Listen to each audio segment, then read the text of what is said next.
నమస్తే, welcome to ATV news Telugu. నేను గౌరీ. ఆర్థిక సంస్కరణలకు విప్లవాత్మక బీజం వేసి ఒక మార్పును తీసుకువచ్చి తెలుగువారి ఖ్యాతిని ప్రపంచానికి చాటిన ఘనుడు మాజీ ప్రధాని పివి నరసింహారావు. ఆయన అపారమైన మేధస్సు, లౌక్యంతో వ్యవస్థలను గాడిలో పెట్టిన ఏకైక తెలుగు ప్రధాని కూడా పివి నరసింహారావే. జూన్ 28 పివి జయంతి సందర్భంగా ఆ మహనీయుణ్ణి మనందరం ఒకసారి స్మరించుకుందాం. నమస్తే సార్.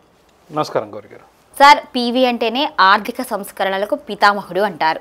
మరి అటువంటి మహానుభావుడు అసలు ఆర్థిక సంస్కరణలకు ఏ విధంగా బీజం వేశాడో అనేది ఈ తరం వారికి మీ మాటల్లో ఒకసారి తెలియజేయండి. నా వ్యక్తిగత అభిప్రాయంలో గౌరీ గారు, స్వతంత్ర భారతదేశ చరిత్రలో అంటే బ్రిటిష్ వాళ్ళు భారతదేశాన్ని వదిలి వెళ్ళిన తర్వాత చాలామంది ప్రధానులు వచ్చారు. నాకు అందరికంటే నచ్చిన ప్రధాని, అత్యుత్తమ ప్రధాని పివి నరసింహారావు గారు. ఆయన తెలుగువాడని కాదు, it is based on results. ఒక ప్రధానిగా భారతదేశ అభివృద్ధిలో భారతదేశానికి అత్యధిక అభివృద్ధి చేయగలిగిన వ్యక్తి ఎవరంటే అన్డౌటెడ్లీ ప్రధానమంత్రి పివి నరసింహారావు గారు. ఆయన 5 సంవత్సరాల పాలన, ఆ పాలనలో ఆయన తీసుకొచ్చిన ఆర్థిక సంస్కరణలు భారతదేశ రూపురేఖలు మార్చేశాయి.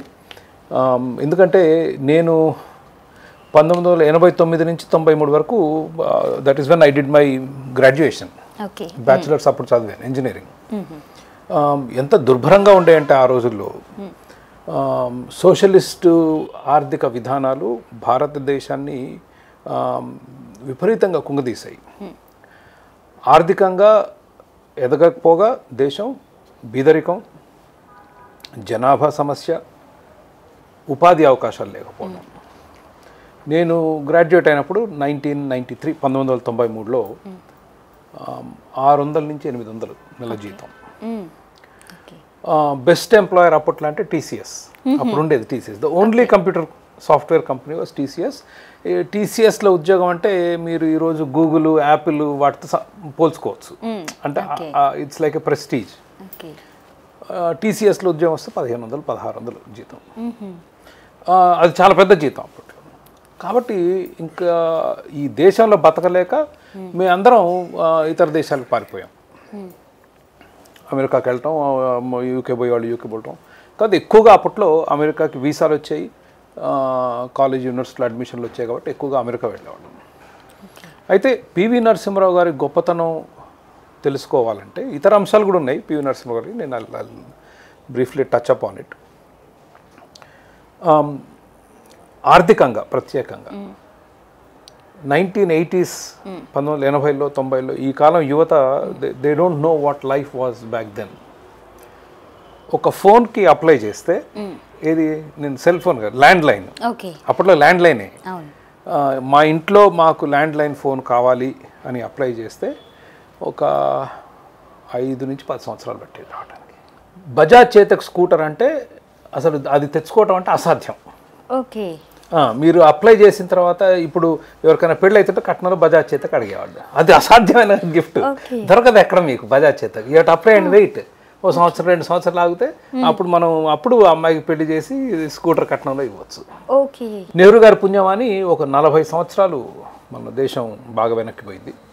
దాని తర్వాత పివి నరసింహారావు వచ్చినప్పుడు కూడా పివి నరసింహారావు గారు was not a visionary in terms of భారతదేశం వెనకబడిపోవటానికి ఇది కారణం కాబట్టి నేను ఈ సంస్కరణలు తెస్తా అన్నది కాదు ఆ రోజు.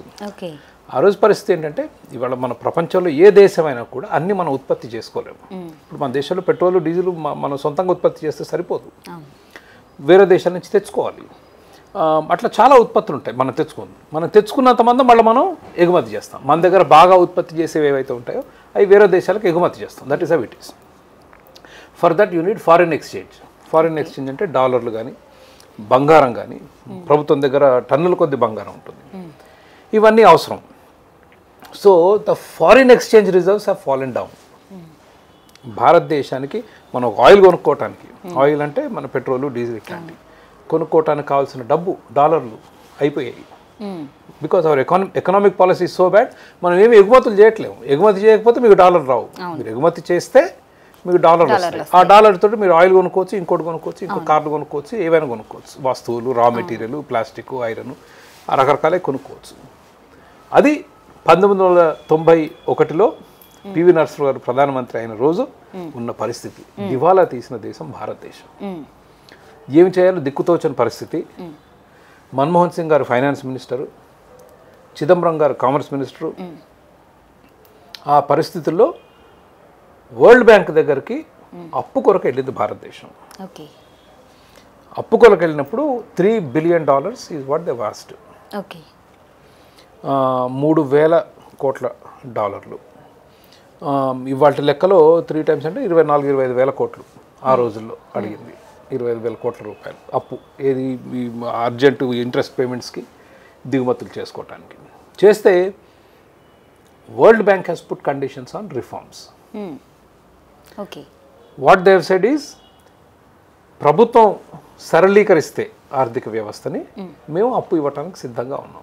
కానీ మీరు ఇట్లాగే మీ దేశాన్ని నాశనం చేస్తూ అప్పు ఇవ్వమంటే మా అప్పు కూడా పోద్ది మళ్ళీ అని they have put very specific conditions. ప్రత్యేకంగా ఇంపోర్ట్స్ ఎక్స్పోర్ట్స్ మీద ఆంక్షలు పెట్టడం మూలంగా మనం ఎంతసేపు ఏమనుకుంటాం, మన వస్తువులన్నీ మనమే తయారు చేస్తే ఉద్యోగాలు కూడా మనకే వస్తాయి కదా. లేదు, that is not how it works. Everybody should do what they are good at. ఇప్పుడు మనం వడ్లు బాగా పండిస్తామండి, వ్యవసాయ ఆధారిత దేశం మంది. సౌదీ అరేబియా ఆయిల్ బాగా వస్తుంది. మనకు అవలీలగా మనం వడ్లు పండిస్తే వాళ్ళు అవలీలగా ఆయిల్ తీస్తారు. మనం ఆయిల్ తీయకూడదు, వాళ్ళు ఆయిల్ తీయాలి, మనం వడ్లు పండించాలి, మన వడ్లు వాళ్ళకి ఇవ్వాలి, వాళ్ళ ఆయిల్ మనం తెచ్చుకోవాలి. అట్లా కలిసి వస్తుంది మనకు. ఖర్చు తక్కువ అవుతుంది. ఇప్పుడు మనం ఆయిల్ తీయాలనుకోండి, సముద్రంలోకి పోవాలి, ఒక 1000 మీటర్ల లోతు తవ్వాలి, వాళ్ళకి $10 ఆయిల్ వస్తే మనకు $100 అవుతుంది ఖర్చు ఆయిల్ తీయటానికి. You understand? ఎడారిలో మరి వడ్లు పెంచాలంటే కష్టం. వాడు $100 అయింది పెంచడానికి. వాడు మట్టి తీసుకొచ్చి పోయాలి, నీళ్లు తెయాలి, అన్ని తేవాలి. You understand? మనకేం అవలేలకు వచ్చింది, మన $10 వస్తాయి వడ్లు. సో మన $10 వడ్లు, వాడు $10 oil, we exchange. That's how we benefit. But భారతదేశంలో సోషలిస్ట్ విధానాల్లో ఆ ఆలోచన, ఆ లౌక్యం తప్పింది. బికాస్ సోషలిజం సేస్ ఎవ్రీథింగ్ మనమే చేసుకోవాలి, అన్ని మనమే చేసుకుంటాం, అన్ని మనమే తింటాం. But that never worked. So public sector కంపెనీలు ప్రైవేటైజ్ చేయాలి, వాళ్ళు పెట్టిన ఆంక్షలు. ఇంకొక వింత ఏంటంటే, అమెరికా నుంచి వస్తే, ఇప్పుడు 95లో గ్రాడ్యుయేట్ అయ్యాను. ఎయిర్పోర్ట్లో దిగి బయటకు వస్తే అప్పట్లో డాలర్ అంటే $1 $30 ఎంతో ఉండేది. బయటికి రాగానే ఎగబడేవాళ్ళు జనాలు. దేనికి? డాలర్ల కొరకు. బ్యాంకుకి వెళ్తే $30 ఇచ్చేవాళ్ళు డాలర్, వాడు $40 కొంటాడు ఎయిర్పోర్ట్లో. అంటే గవర్నమెంట్ ఫిక్స్ చేసిన ప్రైస్ ఏదైతుందో it is not a correct price. So what World Bank has said is, you need to let be the market price. దాని అసలు ధర ఎంత ఉందో అంతే ఉండాలి. అంటే then he devalued the currency, PV Narasimha Rao గారు. సో 2 దఫాలుగా చేశారు, 2 రోజుల గ్యాప్ తోటి. దాని తర్వాత పబ్లిక్ సెక్టర్ బ్యాంకులు అన్ని owned by the government. So they said, మీరు కనీసం 50% ప్రైవేట్ వ్యక్తుల్ని పెట్టుబడి పెట్టినవారు. ఇవాళ SBI బ్యాంక్ ఇవన్నీ బికాస్ ఆఫ్ దాట్ రిఫార్మ్ ఆ రోజు జరిగినాయి. మీకు ఇవాళ చూసుకున్న ICICI బ్యాంకు, HDFC బ్యాంకులు అన్నీ ఆ సంస్కరణలో వచ్చినాయి. అంతకుముందు బ్యాంకు 9 పెట్టేవాడు బోర్డు. మీ అమెరికా వెళ్ళటానికి కాలేజ్ ఫీకి $1 కావాలి కదండి. సో మా గన్ ఫౌండరీలో ఉండేది SBH, if I remember, state bank of Hyderabad. Bank opening hours 9 ఉండేది. పోయి అక్కడ నిలబడితే కొంతమంది ఫారినర్స్ కూడా వచ్చారు, టూరిస్ట్ వాళ్ళు వీళ్ళు ఉంటారుగా, వాళ్ళకేం అలవాటు 9 అంటే 8:50కి అక్కడ తెరుచుకుంటాయి బ్యాంకులు. మీరు లోపలికి వెళ్ళేసరికి 9కి టెల్లర్ రెడీగా కూర్చుంటుంది. వీడు 9 అయినా రాడు, 9:30 అయినా రాడు, 10:10 నిదానంగా వచ్చాడు. I'm just saying this is how public sector banks use to work. మీరు వెళ్ళిన తర్వాత ఒక 5,000 డిపాజిట్ చేయాలంటే ఒక 5 కౌంటర్లు ఉంటాయి. ఒక దగ్గర స్టాంప్ వేస్తాడు, ఒక దగ్గర సంతకం వేస్తాడు, ఇంకో దగ్గర ఎంట్రీ వేస్తాడు. మీరు ఒక 5,000 బయటకు తీసుకొని రావడానికి మీకు ఒక 3 గంటలు పట్టుద్ది, హాఫ్ డే. ఇది డబ్బులు డ్రా చేసుకోవటం. That was the state back then. And now today look what has happened. అంటే ప్రైవేటీకరణ, ఆర్థిక సరళీకరణ అనేది this is what it does. It has brought tremendous economic growth. యువతకి ఎనలేని ఉపాధి అవకాశాలు. మీరు SBIలో కూడా ఎంత మార్పు వచ్చింది. ఇప్పుడు ప్రపంచవ్యాప్తంగా మనం ఒక లైట్ బల్బ్ చేసామండి, చైనా వాడు కూడా లైట్ బల్బ్ చేస్తాడు. ఇద్దరిది ఒకటే నాణ్యత అనుకుందాం. ఎవరిది కొంటాడు? జర్మనీ వాడు. ఇప్పుడు జర్మనీ వాడికి ఒక లైట్ బల్బ్ కావాలి, చైనా చేస్తుంది, ఇండియా చేస్తుంది. 2 నాణ్యత. అంటే ఈ డిస్కషన్ కొరకు రెండు ఒకటే క్వాలిటీ అనుకుందాం. ఎవరు తక్కువకి ఇస్తే వాడు చేస్తారు. మీరు అంత ఇంపోర్ట్ డ్యూటీ వేస్తే మీరు తక్కువకి ఎట్లా చేస్తారు? చేయలేదు. So our cost of production was very high. So డ్యూటీలు తగ్గించాము. డ్యూటీలు తగ్గించేసరికి ప్రొడక్షన్ కాస్ట్లు తగ్గాయి. అట్లా ఎగుమతులు రావటం మొదలుపెట్టాయి. ఐటీ ఇండస్ట్రీని రానిచ్చాము. కంప్యూటర్లు తీసుకొస్తే కమ్యూనిస్టులు అందరు రోడ్లకి గొడవ, ధర్నాలు, స్ట్రైకులు, బ్యాంక్ బందులు. మీరు నమ్మరు, ఏది కంప్యూటర్ వస్తే ఉద్యోగాలు పోతాయని. కంప్యూటర్ నాడు అన్ని కాగితాల్లో రాసుకోవాలి మనం కూర్చొని. ఎంతమంది రాసుకుంటే అన్ని ఉద్యోగాలు కదా. You understand, that is the mindset. But economically ఏంటంటే ప్రొడక్టివిటీ ఈజ్ వెరీ ఇంపార్టెంట్. ఉత్పాదక శక్తి ఎంత తక్కువ మందితో ఎంత ఎక్కువ ఉత్పత్తి చేయగలిగితే that is how you build prosperity. So అవన్నీ తట్టుకొని ఇవాళ భారతదేశం ఇంత దూరం వచ్చింది అంటే because of that man PV Narasimha Rao గారు. అయితే నేను బిగినింగ్లో చెప్పింది ఏంటంటే పివి నరసింహరావు గారు ఈజ్ నాట్ అన్ ఎకానమిస్ట్. ఈ didn't have this grand vision for India. It was world bank that forced his hand. బలవంతంగా పెట్టించింది సంతకాలు. ఈ $3 బిలియన్ కావాలంటే చేయాలి. కానీ అది గత ప్రధానమంత్రి కూడా చేయలేదు కదా. Okay, now Manmohan Singh was the architect of India's reforms. Then ఆయన ప్రధానమంత్రి అయినప్పుడు పివి నరసింహరావు గారు కాలంలో వచ్చిన సంస్కరణ ముందుకు తీసుకెళ్ళాలి, వెనక్కి తీసుకెళ్ళాడు ఆయన. He accomplished nothing. So ఆ విధంగా if you look at evidence, PV Narasimha Rao గారు happens to be I would say the best prime minister India has ever had since independence. British నుంచి ఇండిపెండెన్స్ వచ్చింది. సార్, పివి నరసింహారావు గారు 9వ ప్రధాని మన భారతదేశానికి. ఆయనకు ముందున్న 8 మంది అసలు ఇవి ఎందుకు చేయలేకపోయారు, గుర్తించి కూడా ఆపేశారా? అంటే ఎందుకు చేయాలన్నా అసలు చేసే విధానం తెలియకనా? పివి నరసింహరావు గారు ఎందుకు చేశారు అంటే పివి నరసింహరావు గారి కంపల్షన్స్. ఆ రోజు భారతదేశం దివాలా తీసే దశలో ఉంది. దానికి ముందు చేయడానికి కొంత జియోపొలిటికల్ రీజన్స్ కూడా ఉన్నాయి. నేను ముఖ్యంగా the person I would blame is Nehru గారు. అట్లని రాజకీయంగా నేను మాట్లాడలేదు. In fact is done a great job for India in terms of building institutions. నేను ఇందాక చెప్పినట్లు ఈ built so many democratic institutions which made sure. ఒకసారి for a brief period Indira Gandhi గారు ఎమర్జెన్సీ విధించారు, కానీ ఆ ఒక్క సంవత్సరం పాటు మీరు పక్కన పెడితే భారతదేశం ప్రజాస్వామ్యం కానీ ప్రజల హక్కులు కానీ ప్రపంచం 2 గ్రూపులుగా డివైడ్ అయిపోయింది. ఒకటి అమెరికా అనుబంధ దేశాలు, రష్యా అనుబంధ దేశాలు. సో అమెరికా అనుబంధ దేశాలు బాగా అంటే they are more for private sector, సరళీకృత ఆర్థిక విధానాలు, open borders, open trade. Russia is more about socialism, అన్ని ప్రభుత్వమే నిర్మించాలి, అన్ని ప్రభుత్వమే తయారు చేయాలి. దురదృష్టవశాత్తు మనం రష్యా వైపు మొగ్గాం ఆ రోజు. రష్యా వైపు మొగ్గినప్పుడు రష్యాతో మొగ్గటంతో పాటు ఆర్థిక విధానాలు కూడా అవే వచ్చాయి. But as it turns out it was a very bad economic system. ఇది సోవియట్ యూనియన్ కూడా. సో ఆ ఉచ్చులోంచి బయటికి రావడం చాలా టైం పట్టింది. మనం ఈ రోజుకి రాలేదు. In fact we're still under that socialist stigma. Capitalism అనేది ఇప్పటికీ భారతదేశంలో బీదోడిని దోచుకునే వ్యవస్థనే అంటారు, కానీ మీరు 1980-90లో పోలిస్తే బీదోడి వాళ్ళు చాలా బాగున్నాడు అప్పటికంటే. సో దాని తర్వాత ఇందిరాగాంధీ గారు and there was no room intellectual అంటే మేధావి అనేవాడంటే అతను ఒక సోషలిస్ట్ కానీ కమ్యూనిస్ట్ కానీ ఉంటాడు. క్యాపిటలిస్ట్ అంటే ఎవరంటే వ్యాపారస్తుడు, ప్రజలను దోచుకునేవాడు. That is how the system was build. Capitalist మేధావి అనేవాడు అసలు అసలు ఆ కాన్సెప్ట్ లేదు. Because we're so closely allied to Soviet Union. So అందుకనే వరల్డ్ బ్యాంకు మీరు వాళ్ళు వస్తున్నారని నేను ఐ లుక్డ్ అప్. ఆ రోజుల్లో 1991లో ఏమవుతుందంటే, so world bank $3 billion loan అడిగితే వాళ్ళు ఇవన్నీ పెట్టారు. పెడితే అసలు రాజకీయ నాయకులు గగ్గోలు, ప్రతిపక్ష పార్టీలు, అధికార పార్టీలో కొందరు అసలు అమెరికా వాడు మనకు చెప్పడం ఏంటి, మీరు ఎగుమతులు దిగుమతులు ఎలా చేస్తే వాళ్ళ ప్రోడక్ట్లన్నీ వచ్చి మన దేశంలో పడిపోతాయి, ఇంకా మనమందరం ఏమైపోవాలి, ఈ రకంగా మన సార్వభౌమత్వం సావరెంటీ, ఒక ఇండిపెండెంట్ కంట్రీ మీద వాళ్ళు ఆంక్షలు పెట్టడం ఏంటి, ఈ రకంగా. సో యాజ్ ఎ సెడ్ కొంత టైము కలిసి వచ్చింది in terms of because complete Diwali తీసాం ఆ రోజు. రోడ్డును పడిపోయాం యాజ్ అ కంట్రీ. అప్పులు తీర్చే పరిస్థితిలో లేవు. అప్పులు కనుక మీరు తీర్చలేకపోతే, వడ్డీలు కట్టకపోతే ఇంకా అసలు మీకు అప్పులు పుట్టవు. So it will be very difficult for you to get out. ఆ టైంలో పివి నరసింహ గారు ఉండటం, ఆయన దీని విలువ గుర్తించడం, వరల్డ్ బ్యాంక్ వీళ్ళని బలవంతం చేయటం, దానికి అనుగుణంగా ఈయన పార్లమెంట్లో కాస్త ఎంపీలని లోక్సభ రాజ్యసభలో మేనేజ్ చేసుకొని బిల్లులు పాస్ చేసుకోగలిగాడు. అది ఆ నేపథ్యంలో వచ్చింది మార్పు. ఓకే, పివి నరసింహారావు గారు ప్రధానిగా ఉండటానికి ముందు ఎలా ఉన్నాయి సిచ్యువేషన్స్ అని చెప్పారు. ఆయన తరువాత వచ్చిన ప్రధానులు ఏ విధంగా దేశాన్ని ముందుకు నడిపారో ఆయన కంటే మెరుగ్గా ఏదైనా ఉందా? పివి నరసింహారావు గారు సంస్కరణలు తీసుకొచ్చారు. 5 సంవత్సరాల సంస్కరణల ఫలాలు మనం ఈ రోజుకి వీఆర్ స్టిల్ ఎంజాయింగ్. ఓకే, దురదృష్టవశాత్తు ఇతర ప్రధానులు ఆయన తీసుకొచ్చిన సంస్కరణలని ముందుకు తీసుకెళ్ళలేకపోయారు. Okay, but that is the power of capitalism. కొంచెం మార్పులు చేసినా దాంట్లో వచ్చే లాభాలు అపారంగా ఉంటాయి. ఓకే, వాటి మీద మళ్ళీ ఇంకొక 20-30 సంవత్సరాలు మనం బతికేయచ్చు.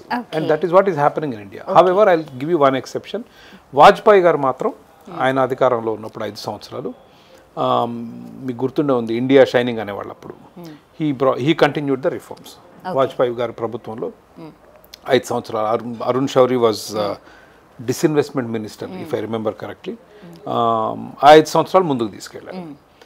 ఇక దాని తర్వాత మోడీ గారు కూడా ఇప్పటికి కూడా మోడీ గారు ఏ వ్యాపారస్తుడు వెళ్ళి గుజరాత్ వాళ్ళలో ఇంకోరు వెళ్ళి డ్యూటీలు ఏంటంటే ఇంపోర్ట్ డ్యూటీలు వేస్తాడు, దిగుమతుల మీద కానీ ఎగుమతుల మీద కానీ అన్ని రకాల ఆంక్షలు. మీకు ఆ రోజు పన్నులు తక్కువ ఉండాలని వరల్డ్ బ్యాంక్ బలవంతంగా పన్నులు తగ్గించింది ప్రభుత్వం మీద. మళ్ళీ ఇప్పుడు విపరీతంగా పన్నులు వేస్తున్నాం. సో మీరు పన్నులు వేసినప్పుడల్లా ప్రజల దగ్గర డబ్బు ఉంటే ఆర్థికంగా మనం ఎదుగుతాం. అదే డబ్బు మీరు ప్రభుత్వానికి ఇచ్చారనుకుని తగలబెట్టేస్తారు. మీ దగ్గర ఒక 1000 రూపాయలు ఉంటే మీరు ఎంత జాగ్రత్తగా ఖర్చు చేస్తారో అదే 1000 రూపాయలు ప్రభుత్వం వాడు సంపాదించింది కాదు, వాళ్ళది కాదు. సో వాళ్ళు దుబారా చేస్తారు. సో ప్రభుత్వానికి ఉన్న లక్షణం అట్లాంటిది. మీరు చూస్తే అసలు టీవీ యాడ్లు కానీ న్యూస్ పేపర్ యాడ్లు కానీ అసలు విచ్చలు పెడతాను. ఎంప్లాయీస్కి 40% ఇంక్రీజ్ అంటారు. ఆంధ్ర రాష్ట్రం, తెలంగాణ, ఆంధ్రప్రదేశ్, సమైక్య ఆంధ్రప్రదేశ్ డివైడ్ అయినప్పుడు మీకు గుర్తుంది 42%. ఏంటి 42% ఏంటి అసలు, వాళ్ళ జీతాలు ఏంటి? సో అట్లా దుబారా చేస్తుంది ప్రభుత్వం. కాబట్టి పన్నులు ఎంత తక్కువ ఉంటే అంత మంచిది. మోడీ గారు ఇప్పుడు ఇది 3వ term. So he could not మీకు ఒకటే చిన్న ఉదాహరణ చెప్తాను. 1980లో చైనా మనం ఒకటే కాదు, చైనా మనకంటే కొంచెం వెనకబడ్డ దేశం. 1980s. ఇవాళ చైనా మనకంటే 5-6 ఇంతలు పెరిగింది. 5 to 6 times అంటే మామూలు విషయం కాదు. 5 to 6 times. Clearly we are not growing at a pace that we need to, because constantly ప్రభుత్వాలు చూస్తే ఎంతసేపు ఎంత పన్ను వసూలు చేయాలి. మొన్న అయితే ఈ మధ్య ఫోన్ నెంబర్ల మీద పన్ను వేస్తూ ఉంటున్నారు. ఏది, ఎందుకంటే phone number is a public good అంటారు. ఇట్లా ఈ విధంగా ఎంతసేపు ప్రజల దగ్గర నుంచి ఎంత తీసుకోవాలన్న ఆలోచన కాకుండా మౌలిక సదుపాయాలు ఎట్లా సృష్టించాలి, ప్రజల డబ్బు ప్రజల దగ్గర ఉండి పెట్టుబడికి సరైన వాతావరణం సృష్టిస్తే, అంటే మీ దగ్గర డబ్బు ఒట్టి మూలిగినా కూడా దానివల్ల లాభం ఉండదు. మీ దగ్గర డబ్బు ఉండి సరైన వాతావరణం, పెట్టుబడి పెట్టుకోవడానికి వాతావరణం ఉన్నప్పుడు దేశం అభివృద్ధి చెందుతుంది. సో మీ ప్రశ్నకి I gave a long answer. PV Narasimha Rao గారి తర్వాత పివి నరసింహారావు గారి సంస్కరణ ముందుకు తీసుకెళ్లిన ఒకే ఒక ప్రధాని వాజ్పేయి గారు. పివి గారు ఆర్థిక వ్యవస్థలను ఏ విధంగా మెరుగుపరిచారో ఒకానొక సందర్భంలో తీవ్రవాదాన్ని కూడా అణిచివేశారు. అటువంటి వ్యక్తి ఆరోపణలు చాలా ఎదుర్కొన్నారు. ఎందుకు అలాంటి సిచ్యువేషన్ ఆయనకు వచ్చిందంటారు? పివి నరసింహారావు గారు మేధావి, చాలా భాషలు మాట్లాడేవాడు. ఆయన పుస్తకం కూడా చదివాను, the insider. Not a great book actually, అంత గొప్ప పుస్తకం ఏం కాదు. But it gives you insights into ఆయన పర్సనాలిటీ, ఆయన గురించి. అంటే though he says it's a fiction,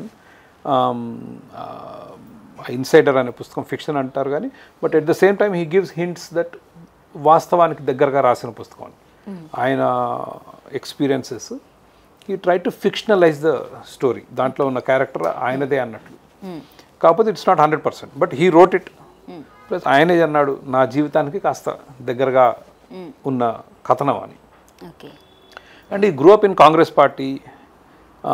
భారతదేశంలో ఒకటే ఒక పార్టీ ఉండేది ఆ రోజుల్లో. So it was a difficult situation.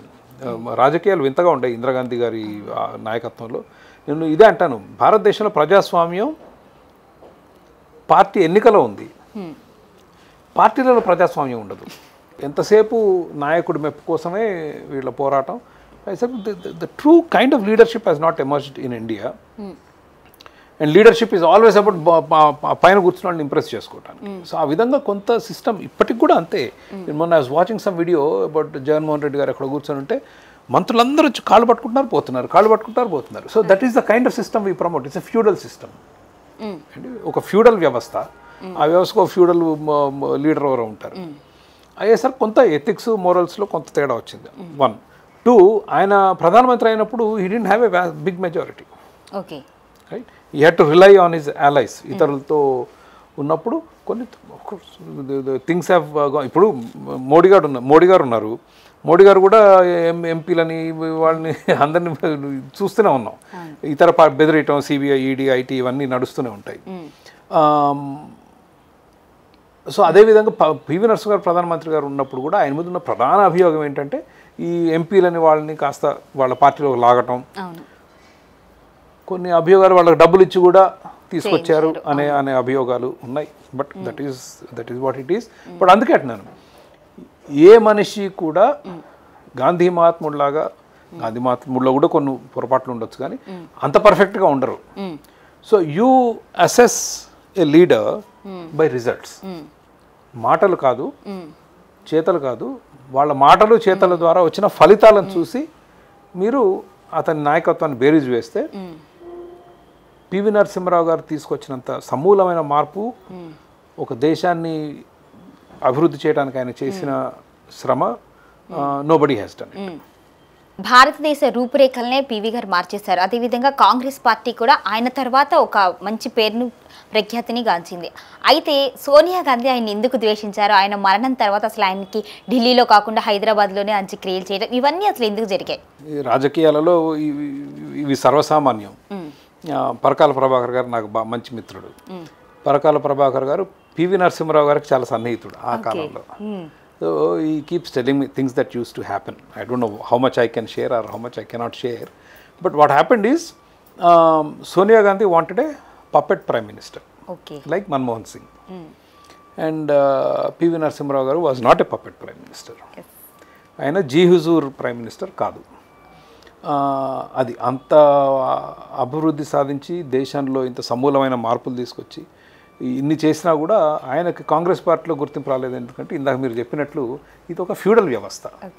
మనకు ప్రభుత్వ ఎన్నికలో ప్రజాస్వామ్యం ఉంది కానీ పార్టీ నాయకుల ఎన్నికల్లో ప్రజాస్వామ్యం ఉండదు. ప్రభర్ గారు ఎప్పుడు చెప్తుండేవాళ్ళు ఏం జరిగేది ఆ రోజుల్లో. ఆయన కూడా అప్పుడు ఢిల్లీలో ఉండేవాళ్ళు.